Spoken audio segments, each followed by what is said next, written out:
الحمد لله وكفى وسلام على عباده الذين اصطفى أما بعد فأعوذ بالله من الشيطان الرجيم بسم الله الرحمن الرحيم يا بني إسرائيل قد أنجيناكم من عدوكم وواعدناكم جانب الطور الأيمن وَنَزَّلْنَا عَلَيْكُمُ الْمَنَّ وَالسَّلْوَىٰ سبحان ربك رب العزة عما يصفون وسلام على المرسلين والحمد لله رب العالمين اللهم صل على سيدنا محمد وعلى آل سيدنا محمد وبارك وسلم اللهم صل على سيدنا محمد وعلى آل سيدنا محمد وبارك وسلم اللهم صل على سيدنا محمد وعلى آل سيدنا محمد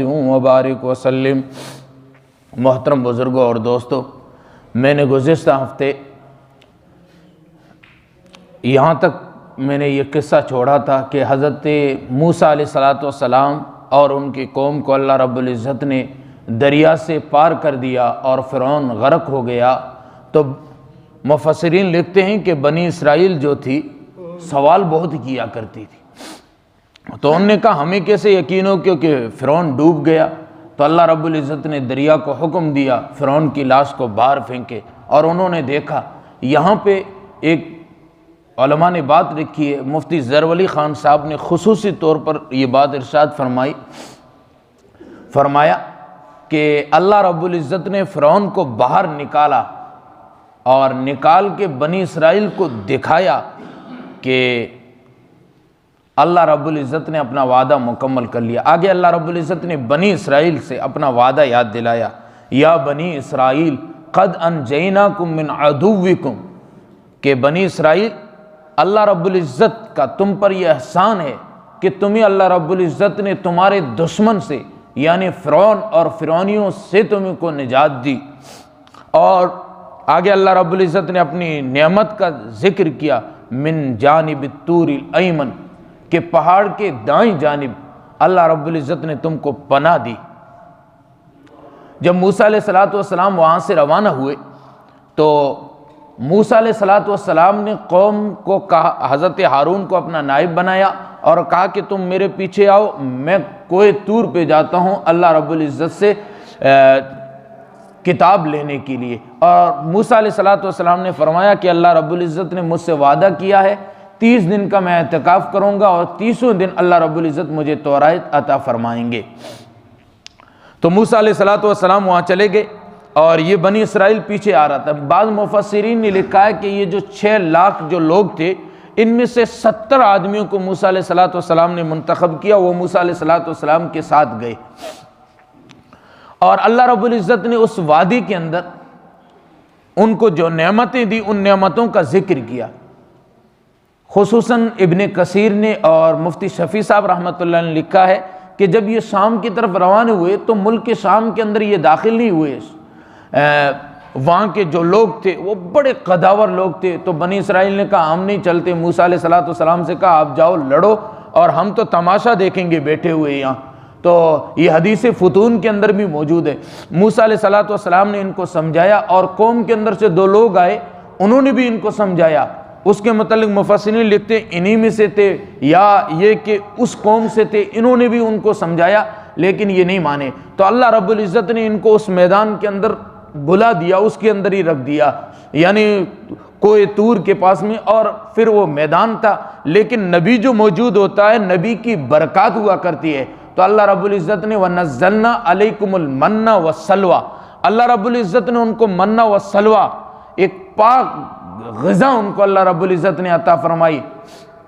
لیکن وہ ناشکرے تھے، وہ کہتے ہم یہ کھا کھا کے تھک گئے، اور اس کو جمع کر کے رکھتے تھے۔ اللہ رب العزت نے قرآن میں فرمایا کُلُوا مِن طَیِّبَاتِ مَا رَزَقْنَاکُمْ وَلَا تَطْغَوْا فِیہ، کہ یہ اللہ کا جو پاکیزہ رزق ہے اس کو کھاؤ، اور وَلَا تَطْغَوْا فِیہ، اور اس کھانے میں حد شرعی سے نہ گزرو، یعنی حد سے تجاوز نہ کرو۔ اللہ رب العزت نے جو تمہیں کھانا دیا ہے اسے کھاؤ۔ اور یہ اکٹھا کر کے رکھتے تھے۔ پہلے پارے کے اندر سورہ بقرہ کے اندر ہے نا کہ وہ کہتے وعدسیہا وبصلیہا کہ ہمیں تو پیاز چاہیے، ہمیں تو لہسن چاہیے، ہمیں تو دال چاہیے، ہمیں تو یہ چاہیے، ہم یہ کھا کھا کے تھک گئے۔ تو اللہ رب العزت نے یہ نعمتیں دی۔ ہمارے استاد محترم ہنسا کرتے تھے کہ بنی اسرائیل نے دال مانگی اور اللہ رب العزت نے ہم مدرسے والوں کو دال دے دی، صبح بھی دال، شام کو دال، ہر ٹائم بس دال ہی دال دال دال۔ فَيَحِلْ عَلَيْكُمْ غَضَبِي، اگر تم اس سے تجاوز کرو گے تو اللہ رب العزت کا غضب تم پر نازل ہوگا، اللہ کی پکڑ تم پر نازل ہوگی۔ وَمَنْ يَحْلِلْ عَلَيْهِ غَضَبِي فَقَدْ هَوَى، جس پر اللہ کا غضب نازل ہو جائے، اللہ کی پکڑ آ جائے، پھر وہ کہیں کا نہیں رہتا ہے۔ جس پر اللہ کی پکڑ آ جائے پھر وہ کہیں کا نہیں رہتا ہے۔ لیکن وَإِنِّي لَغَفَّارٌ لِمَنْ تَابَ وَآمَنَ وَعَمِلَ صَالِحًا ثُمَّ اهْتَدَى، لیکن وہ شخص جو توبہ کرے، لمن تابہ، جو توبہ کرے، وَآمَنَ وَعَمِلَ صَالِحًا، ایمان لائے اور عمل صالح کرے، اللہ رب العزت اس کو ہدایت عطا فرما دیتے ہیں، اس کو راستہ دکھا دیتے ہیں، اس کی سرپرستی فرما دیتے ہیں۔ تو یہ تو بنی اسرائیل کا۔ اب موسیٰ علیہ السلام کوہ طور پر پہنچے، اور موسیٰ علیہ السلام جب وہاں پہنچے 30 دن پورے کیے، پھر مفسرین نے لکھا ہے، حدیث فتون کے اندر ہے، موسیٰ علیہ السلام نے وہاں کوئی گھاس پڑی تھی، اس گھاس سے اپنے منہ کو صاف کر لیا کہ اللہ سے گفتگو کرنی ہے، اللہ سے کلام کرنا، منہ میں ذرا خوشبو سے ہو جائے۔ تو اللہ رب العزت نے کہا کہ یہ جو روزہ دار کی جو خوشبو ہوا کرتی ہے، تم نے اتنے دن روزہ رکھا ہے، یہ روزہ دار کی خوشبو ہمارے ہاں مشک سے زیادہ اچھی ہوا کرتی ہے۔ اللہ رب العزت نے 10 دن اور بڑھا دیے۔ اب موسیٰ علیہ السلام یہ کرنے کے بعد جب اللہ رب العزت کی طرف بڑھے کہ بات کرو اور کتاب لو، اللہ نے پوچھا وَمَا عَجَلَكَ عَنْ قَوْمِكَ يَا موسیٰ، موسیٰ دوڑتے کیوں ہو، قوم سے پہلے کیوں آتے ہو؟ تو موسیٰ علیہ السلام اس سوال، یہ جو سوال کیا اس کی کئی وجوہات لکھی۔ ایک وجہ یہ تھی کہ اللہ رب العزت نے محبتاً سوال کیا، جیسے محبوب سے بندہ پوچھتا ہے بھائی آپ یہاں کیوں آئے ہو میرے پیچھے، اس کی وجہ کیا ہے، کیا چاہتے ہو مجھ سے؟ تو یہ محبتانہ سوال۔ تو اللہ رب العزت نے موسیٰ علیہ السلام سے پوچھا وَمَا عَجَلَكَ عَنْ قَوْمِكَ يَا موسیٰ، موسیٰ دوڑتے کیوں ہو، قوم سے پہلے کیوں آ گئے ہو؟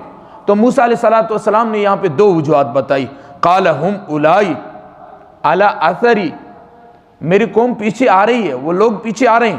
وَعَجِلْتُ إِلَيْكَ رَبِّي لِتَرْضَىٰ، میں جلدی اس لیے کر رہا ہوں، بھاگ رہا اس لیے ہوں کہ اللہ رب العزت کی رضا مجھے مل جائے۔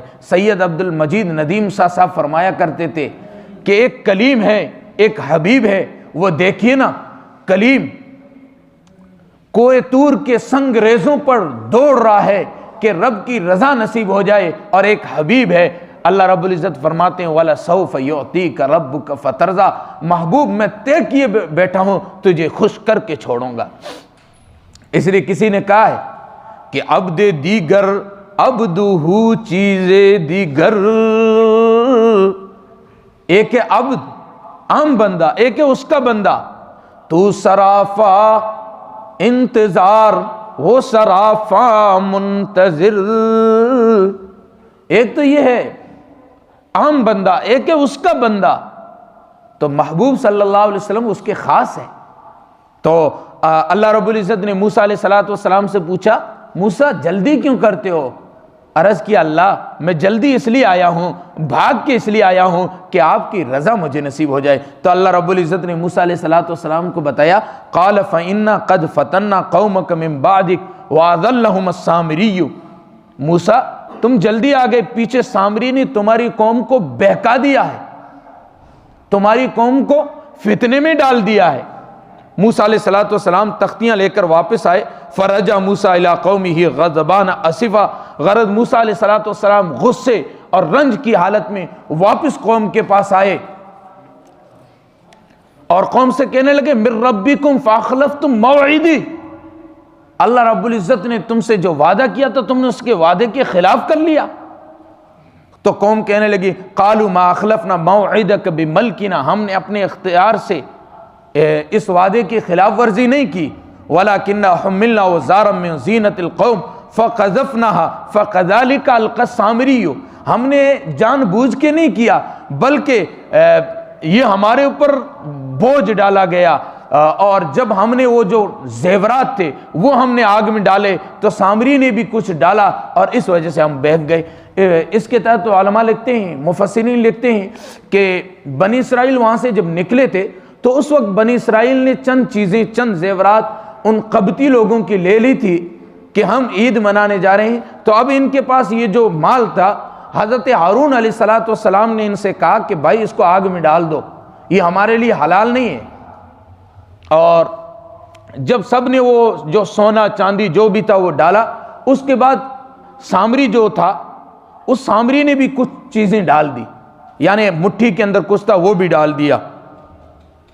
فَأَخْرَجَ لَهُمْ عِجْلًا جَسَدًا لَهُ خُوَارٌ فَقَالُوا هَذَا إِلَٰهُكُمْ وَإِلَٰهُ مُوسَىٰ فَنَسِيَ، تو جب وہ سامری نے ڈالا تو اس وقت ایک جسد بن گیا، بچڑے کی سی شکل بن گئی، اور جب وہ بچڑے کی سی شکل بن گئی اور پھر اس میں سے آواز نکلتی تھی، یعنی پیچھے اس کے جو سوراخ تھا اس سے ہوا داخل ہوتی، آگے منہ سے آواز نکلتی، وہ آواز گائے کی سی تھی۔ تو سامری کہنے لگا تمہارا رب تو یہ ہے، موسیٰ علیہ السلام راستہ بھول گئے ہیں، وہ جب واپس آئیں گے وہ بھی اسی کی پوجا کریں گے، تم اس کی پوجا کرو۔ یہ جو سامری تھا، سامری اس کا نام موسیٰ تھا، اور اس کے بارے میں مختلف کہ سامری ایک قبیلہ تھا بنی اسرائیل میں، اس کے تھا مفتی شفیع صاحب رحمۃ اللہ علیہ نے لکھا ہے کہ یہ ہندوستان کا تھا، ہندوستان کا تھا، اور ہندوستان میں گائے کی پوجا ہوا کرتی ہے۔ یہ یہاں سے ہندوستان سے وہاں چلا گیا تھا اور وہیں رہا کرتا تھا، اور اس کے آباء و اجداد وہیں گئے، اور وہیں اس کا جو یہ جو عقیدہ تھا گائے کی پوجا کا یہ تبدیل نہیں ہوا تھا، اس وجہ سے یہ گائے کی پوجا کیا کرتا تھا۔ اور اس کی آگے یہ تفسیر آ رہی ہے، موسیٰ علیہ السلام نے جب اس سے پوچھا، یہ آگے ترجمہ آ رہا، آگے میں ترجمہ کر لوں گا، ابھی اس کی تفصیل بتا دیتا ہوں۔ یہ جو موسیٰ تھا، جو سامری، اس کی پرورش اس طرح ہوئی تھی کہ جب یہ پیدا ہوا فرعون بچوں کو قتل کر رہا تھا، اس کی ماں نے اس کو لے جا کے غار میں چھپا دیا تھا، اور اس وقت یہ ماں جاتی اس کی پرورش کرتی اور پھر اس غار کو بند کر کے آ جاتی۔ اور مفسرین لکھتے ہیں کہ اللہ رب العزت نے جبرائیل امین کو بھیجا، جبرائیل امین اس کی پرورش کرتے تھے، اور یہ بڑا ہو گیا کیونکہ اس نے جبرائیل کو دیکھا تھا۔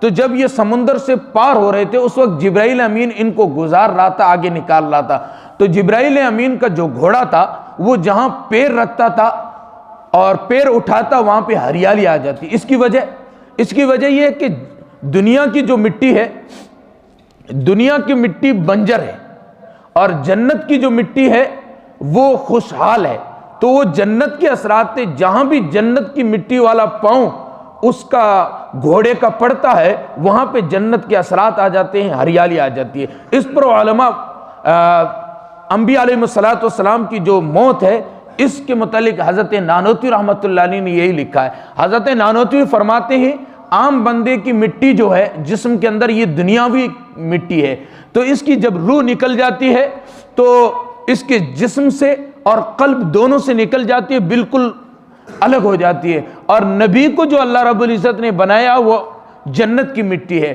اور عام انبیاء کو جنت کی مٹی سے اور نبی کریم صلی اللہ علیہ وسلم کو جنت الفردوس کی مٹی سے نکالا ہے۔ اس وجہ سے حضرت نانوتوی فرماتے ہیں کہ جب نبی پر موت آتی ہے تو یہ کیا بولتے ہیں، روح کا نکالنا، یہ روح ایک تو یہ ہوتی ہے کہ روح کو نکال دینا، اور ایک ہوتا ہے روح کو سمیٹ دینا۔ تو عام امتی کی موت میں روح نکال دی جاتی ہے، اور نبی کی موت پر روح کو سمیٹ کے دل کے اندر رکھ دیا جاتا ہے۔ اس لیے حضرت عمر بن خطاب رضی اللہ عنہ آئے اور فرمایا کہ جو شخص یہ کہے گا کہ نبی دنیا سے چلے گئے ہیں، میری تلوار اس کے لیے فیصلہ کرے گی۔ وجہ یہ تھی کہ نبی پاک صلی اللہ علیہ وسلم کی آنکھ تو سو رہی تھی لیکن دل جاگ رہا تھا، دل زندہ تھا، اس وجہ سے حضرت عمر نے کہا تھا۔ اور حضرت نانوتوی رحمۃ اللہ علیہ یہی فرماتے ہیں کہ جب نبی کو موت آتی ہے تو وہ نبی کی موت قلب پر طاری نہیں ہوتی ہے، دل پر طاری نہیں ہوتی ہے، بلکہ اور جسم پر طاری ہوتی ہے، دل زندہ ہوتا ہے۔ اور جب نبی کو قبر میں پہنچا دیا جاتا ہے تو روح جو دل کے اندر سمیٹی ہوئی تھی اس کو پھیلا دیا جاتا ہے، اور نبی پاک صلی اللہ علیہ وسلم اپنی قبر میں زندے ہوتے ہیں۔ الانبیاء واحیاء فی قبورہم یصلون، کہ انبیاء علیہ السلام اپنی قبروں میں زندہ ہے اور وہ نماز پڑھتے۔ ایک حدیث میں ہے کہ انہیں رزق دیا جاتا ہے۔ ان اللہ حرم علی الارض ان تاکل اجساد الانبیاء، اللہ رب العزت نے زمین پر حرام کر دیا ہے کہ وہ انبیاء علیہ السلام کے جسموں کو کھائیں۔ یہ بات تو وہ جو گھوڑا تھا اس کے نیچے سے اس نے گھوڑے کو دیکھ لیا تھا، وہ کہتا ہے کہ میں نے دیکھا اور لوگوں نے یہ چیز نہیں دیکھی، میں نے وہاں سے مٹی لے لی۔ اور حدیث فتون کے اندر ہے کہ حضرت ہارون سے اس نے کہا کہ میرے جو دل کی مراد ہو وہ پوری ہو، آپ دعا کر لیں۔ تو حضرت ہارون کو یہ پتہ نہیں تھا کہ یہ بچڑا بنوائے گا، تو حضرت ہارون نے دعا کر لی، یہ دعا قبول ہو گئی۔ اس نے جیسے ہی مٹی ڈالی اور نیت کی، وہ بچڑا بن کے تیار ہو گیا۔ اب حضرت موسیٰ علیہ السلام اپنے بھائی آگے، افلا یرون اللہ یرجو الیہم قولا ولا یملک لہم ضرا ولا نفع، کیا وہ لوگ اتنا نہیں سمجھتے، اس بچڑے کی پوجا کرتے ہیں جو انہیں نہ تو نفع پہنچا سکتا ہے نہ ان کی آوازوں کو سن سکتا ہے۔ وَلَقَدْ قَالَ لَهُمْ هَارُونُ مِنْ قَبْلُ يَا قَوْمِ إِنَّمَا فُتِنْتُمْ بِهِ وَإِنَّ رَبَّكُمُ الرَّحْمَنُ فَاتَّبِعُونِي وَأَطِيعُوا أَمْرِي۔ حضرت ہارون علیہ السلام جب قوم کے 3 فرقے ہوئے، جب یہ بچڑا دیکھا، ایک تو وہ انہوں نے کہا کہ یہی ہمارا رب سامری کے ساتھ ہو گئے، ایک وہ لوگ انہوں نے کہا کہ موسیٰ علیہ السلام آئیں گے جب تک ہم بچڑے کو پوجیں گے، اور اس کے بعد موسیٰ علیہ السلام جو بتائیں گے ہم وہی کر لیں گے۔ اور 12,000 لوگ وہ تھے جنہوں نے کہا کہ یہ ہمارا رب نہیں ہو سکتا، وہ حضرت ہارون علیہ السلام کے ساتھ تھے۔ تو ہارون علیہ السلام نے قوم کو سمجھایا یہ فتنہ ہے سامری کی وجہ سے، اس میں تم مبتلا نہ ہو، ہمارا رب وہ ہے جو رحمان ہے، ہمارا وہی الہ ہے جو رحمان ہے۔ قالوا لن نبرح علیہ عاکفین حتی یرجع الینا موسیٰ، انہوں نے جواب دیا جب تک موسیٰ ہمارے پاس واپس آئیں ہم اس کی پوجا کریں گے، یعنی وہ جو لوگ تھے کہ موسیٰ جب آئیں گے جب تک تو ہم اسی کی پوجا کرتے رہیں گے۔ قال یا ہارون ما منعک اذ رأیتہم ضلوا الا تتبعن، جب موسیٰ علیہ السلام غصے کے عالم میں واپس آئے، ہارون علیہ السلام سے کہا تم نے ان کو منع کیوں نہیں کیا اور تم نے میری پیروی کیوں نہیں کی؟ تو افعصیت امری، تم میرے پیچھے کیوں نہیں آئے، میرے حکم کو کیوں نہیں مانا، میرے حکم سے روگردانی کیوں کی؟ اور یوں کر کے غصے میں آ کے حضرت ہارون علیہ السلام کے سر کے بالوں کو پکڑا اور داڑھی کو پکڑا۔ تو حضرت ہارون علیہ السلام نے اوزاری میں، گریہ وزاری میں اپنے بھائی سے کہا قال یبن ام لا تاخذ بلیہتی ولا براسی، اے میرے ماں جائے بیٹے، اے میرے ماں جائے بھائی، میری داڑھی کو اور میرے سر کو چھوڑ۔ اس پر علماء لکھتے ہیں یوں کیوں کہا، بھائی کیوں نہیں کہا؟ وجہ یہ تھی کہ اس میں زیادہ اوزاری تھی، گریہ وزاری زیادہ تھی۔ اے میرے ماں کے بیٹے مجھے چھوڑ دے، میرے سر کے بال کیوں پکڑتا ہے، میری داڑھی کو کیوں کھینچتا ہے؟ انی خشیت ان تقول فرقت بین بنی اسرائیل، کہ میں تو ڈر رہا تھا کہ اگر میں کہوں گا تو بنی اسرائیل کے اندر تفرقے ہو جائیں گے، یہ فرقوں میں بٹ جائیں گے، یہ بہت سارے فرقے بن جائیں گے، اور ولم ترقب قولی، کہ میرے کہنے کی وجہ سے یہ لوگ فرقوں میں بٹ جائیں گے، الگ الگ ہو جائیں گے، اور جب آپ واپس آئیں گے آپ مجھے کہیں گے کہ ہارون تو نے کیا کر دیا، ان کو فرقوں میں۔ اس لیے کہا کہ میں خاموش رہا، میں نے زبانی طور پہ ان کو منع کیا لیکن ان سے میں نے جہاد نہیں کیا۔ حضرت موسیٰ علیہ السلام کے کہنے کا مقصد یہ تھا کہ آپ ان سے جہاد بالسیف کرتے، لڑائی کرتے، انہیں منع کرتے، اور اللہ کی توحید ہے بھی یہی، اللہ کی توحید نہ مانے اسے انسان کے اندر اگر قوت ہو، طاقت ہو، زبردستی منوایا جائے۔ انبیاء علیہ السلام کی جماعتوں کو دیکھیں تو انبیاء علیہ السلام کی جماعتیں 3 حصوں میں ہوتی ہے۔ حضرت آدم علیہ السلام سے لے کر حضرت نوح علیہ السلام تک انبیاء وہ آئے ہیں جو تبلیغ کرتے تھے، بس اپنے جیسے ہمارے تبلیغی بھائی کرتے ہیں نا کہ اپنا مذہب چھوڑنا نہیں ہے، دوسرے کسی کو برا بھلا کہنا نہیں، یہ انبیاء علیہ السلام کی پہلی جماعت تھی۔ اور دوسری جماعت حضرت نوح علیہ السلام سے لے کر حضرت موسیٰ علیہ السلام تک، اور یہ ان کو سمجھاتی تھی، جس میں حضرت ابراہیم آ گئے۔ حضرت ابراہیم علیہ السلام نے مناظرہ کیا نا نمرود کے سامنے کہ میرا رب وہ ہے جو قرآن میں مفصل طور پر ذکر کیا گیا ہے. اور تیسری جماعت پھر یہاں سے آگے حضرت موسیٰ علیہ السلام سے لے کر حضرت محمد رسول اللہ، یہ 3 حصوں میں علماء نے انبیاء علیہ السلام کو تقسیم کیا ہے. تو پھر اس کے بعد اب حضرت موسیٰ علیہ السلام اس سامری کی طرف متوجہ ہوئے. قال فما خطبک یا سامری، سامری تیرا کیا حال ہے؟ پھر وہ جو میں نے قصہ بتایا، سامری نے قال بصرت بما لم يبصر به فقبضت قبضة من اثر الرسول فنبذتها وكذلك سولت لنفسي، کہ میں نے دیکھا اس کو، فرشتے کو، اور کسی نے نہیں دیکھا. علماء لکھتے ہیں کہ اس وجہ سے دیکھا کہ جبرائیل نے اس کی پرورش کی تھی، اور اس وجہ سے اس نے جبرائیل کو پہچانتا تھا، دیکھ لیا اور مٹی اٹھا کے لے لی. بعد میں کہا کہ میرے دل نے یہی سمجھا، میرے نفس نے اس کو منظور کیا، میں نے اس کے اندر ڈال دی. اب یہاں پر علماء ایک نقطہ، ایک شعر بھی ہے، لکھتے ہیں کہ ایک موسیٰ وہ تھا اس زمانے میں جس کی پرورش فرعون جیسے جابر و ظالم بادشاہ نے کی، اور ایک موسیٰ وہ تھا جس کی پرورش جبرائیل امین نے کی. لیکن دیکھیے تقدیر کو، وہ موسیٰ جس کی پرورش فرعون جیسا جابر و ظالم کرتا ہے، اللہ رب العزت اس کو پیغمبری عطا فرما دیتے ہیں، اسے مرسل بنا دیتے ہیں. اور وہ موسیٰ جس کی پرورش جبرائیل امین کرتے ہیں، اللہ رب العزت اس موسیٰ کو مردود قرار دیتے ہیں. اور پھر اللہ موسیٰ علیہ السلام نے یہ باتیں پوچھنے کے بعد، میں تو سوچا تھا کہ آج تفسیر مکمل کروں گا کیونکہ بہت سارے ہفتے ہو گئے. بہرحال یہ چند آیتیں بچی ہے، بس جلدی پوری کر لیتا ہوں. قال فضل، موسیٰ علیہ السلام نے اس سے کہا کہ اب تو جا، تجھے کوئی چھو نہیں سکے گا. ان تقول لا مساس، تو لوگوں سے کہے گا مجھے نہ چھو، مجھے نہ چھو، یعنی اس کو جو چھوئے گا اس کو بیماری، اس کو خود کو کھجلی ہو جائے گی، بیماری ہو جائے گی. وَإِنَّ لَكَ مَوْعِدًا لَّن تُخْلَفَ، ایک اور اللہ رب العزت کا عذاب تیری طرف رہے گا، میں وعدہ. وَانظُرْ إِلَىٰ إِلَٰهِكَ الَّذِي ظَلْتَ عَلَيْهِ عَاكِفًا لَنُحَرِّقَنَّهُ ثُمَّ لَنَنسِفَنَّهُ فِي الْيَمِّ نَسْفًا، اور تو اپنے اس معبود کو دیکھ جس کی عبادت پر، یعنی اس بچڑے کو، اس کو کہا کہ ہم جلائیں گے اور اس کے بھونسے کریں گے، اس کو سمندر میں ڈال دیں گے. انما الہکم اللہ الذی لا الہ الا هو وسع کل شیء علما، میرا رب تو وہ ہے، اصل اللہ وہ ہے جس کا علم، جس کی حکمت، جس کی بادشاہی پوری دنیا پر، ہر چیز پر اس کا علم ہے. کذالک نقص علیک من انباء ما قد سبق وقد آتیناک من لدنا ذکرا. یہ جو قصے ہیں، ان قصوں سے ہمیں کیا سبق ملتا ہے؟ نبی پاک صلی اللہ علیہ وسلم سے اللہ رب العزت فرما رہے ہیں کہ سابقہ قصے ہم اس لیے بیان کر رہے ہیں کہ لوگ اس سے عبرت حاصل کریں. اور اس پورے قصے کے اندر اللہ رب العزت نے اپنی توحید کو بیان کیا ہے. من اعرض عنہ فإنہ یحمل یوم القیامت وزرا، جو شخص اس سے اعراض کرے گا، جو شخص اس سے پیچھے ہٹے گا، اس کے اوپر قیامت کے دن بوجھ ہوگا. حدیثوں میں آتا ہے کہ گناہوں کا بوجھ ہوگا، وہ گناہوں کا بوجھ اس کے کندھوں کے اوپر ڈال دیا جائے گا. اور حدیث عائشہ کے اندر ہے کہ جس نے کسی کی زمین ماری ہوگی، قیامت کے دن اس زمین کے برابر 7 زمینیں ملا کر اس کا بوجھ بنا کے اس کی گردن پہ، اس کے گلے پر ڈال دیا جائے گا. خالدین فیہا وساء لہم یوم القیامت حملا، وہ ہمیشہ جہنم میں رہیں گے اور اس کا بوجھ قیامت کے دن ان لوگوں پر رہے گا.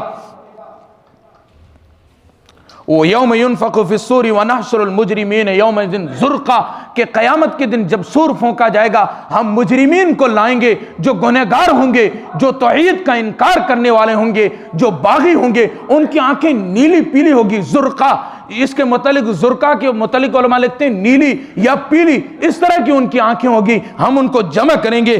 یتخافتون بینہم ان لبثتم الا عشرا، وہ آپس میں باتیں کر رہے ہوں گے، کہہ رہے ہوں گے کہ ہم دنیا میں تو بس 10 دن ہی رہے ہیں یا اس سے کم رہے. اور ان میں جو سمجھدار ہوگا، نحن عالم بما یقولون اذ یقول امثلهم طریقتا ان لبثتم الا یوما، ان کے اندر جو عاقل ہوگا، اصحاب الرائے ہوں گے، جو ان کے اندر عقل والے بڑے لوگ سمجھے جا رہے ہوں گے، وہ کہیں گے ہم تو ایک دن ہی دنیا میں رہے ہیں. اور ہے بھی یہی، یعنی قیامت کا جو دن ہوگا وہ بہت بڑا ہوگا. انسان کو یوں محسوس ہوگا کہ دنیا کے اندر ہم ایک دن یا اس سے کم حصہ ہم رہے ہیں، یا قبر کے اندر ایک دن یا اس سے کم حصہ رہے ہیں. اللہ رب العزت قرآن مقدس کو سمجھنے کی اور ان واقعات سے عبرت حاصل کرنے کی. اور دوسری چیز، اس صورت کے اندر اللہ رب العزت نے اپنی توحید کو عجب انداز کے اندر بیان کیا ہے. اللہ رب العزت کی توحید کو ماننے کی توفیق عطا فرمائے. ہو جس میں عبادت کا دھوکہ، مخلوق کی وہ تعظیم نہ کر، یہ خاص ہیں حصہ خدا کا، اسے بندوں میں تقسیم نہ کر۔ اللہ رب العزت قرآن مقدس سمجھنے کی اور اس سے محبت نصیب فرمائے۔ وآخر دعوانا الحمدللہ رب العالمین۔